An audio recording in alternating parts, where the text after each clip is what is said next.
Like many of you, as I listen to Jackie speak, and my heart does two things. It breaks and it gets filled with rage. Because her children and all of our children do not deserve what this state and this country is doing to their schools. They don't deserve it, and we're going to do everything we can to stop it. Jackie and Mark, I promise you that. We'll do everything we can.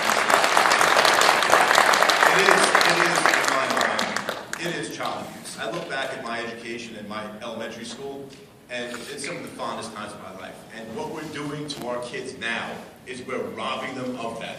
And we will give that back to them. I promise you, I know with Dr. Rell and all your support, we will stop this Common Core nonsense, which is exactly what it is. So let me just start kind of quickly by telling you who I am. And many of you might know me from page 3 of the Newsday 2 weeks ago, when the label of ineffective and proud was there with my big Czechoslovakian head sort of pasted on it.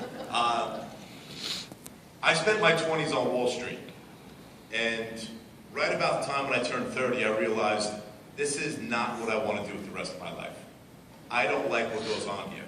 So I went back to school, I went to Dowling, and I got my teaching certificate, and I took a $270,000 pay cut to become a school teacher, and it was the best decision of my life. That was 15 years ago.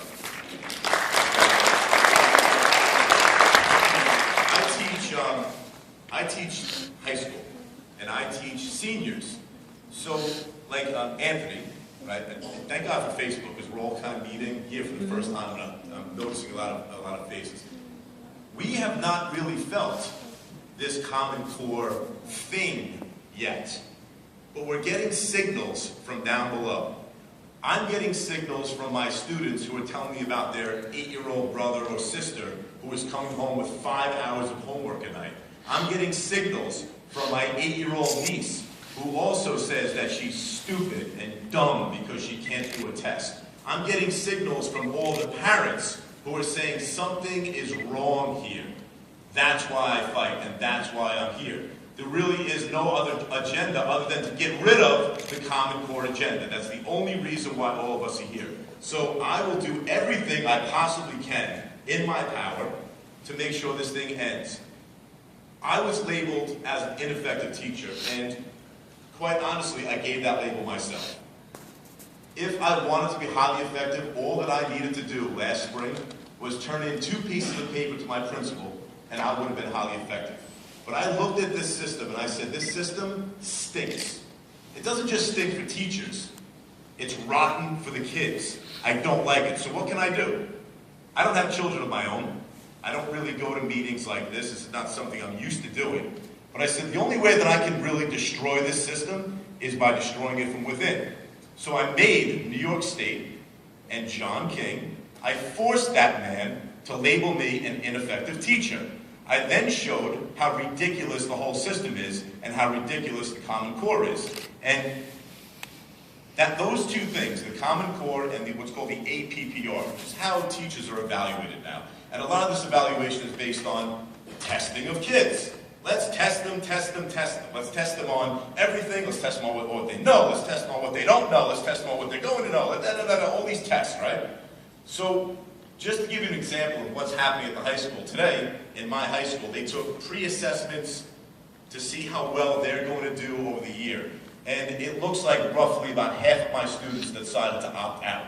These are juniors, and these are freshmen, and these are upper-level kids. Yeah. Saying, we are not taking these tests, not for us. We're not taking these tests for our little brothers and sisters. That's why we're not taking these tests. And I couldn't be more proud of these kids today when they stood up and they said, no, we're not going to do this. So, what next? What do we do next? We get the message out. We get the word out. As Dr. Dodge, is that correct? And Anthony correctly mentioned, this myth that schools are broken in the United States is a lie. L-I-E, lie. Certainly there are some schools that are not doing well. But if you take Nassau and Suffolk County schools and you make them a state, we are number 1 in the country.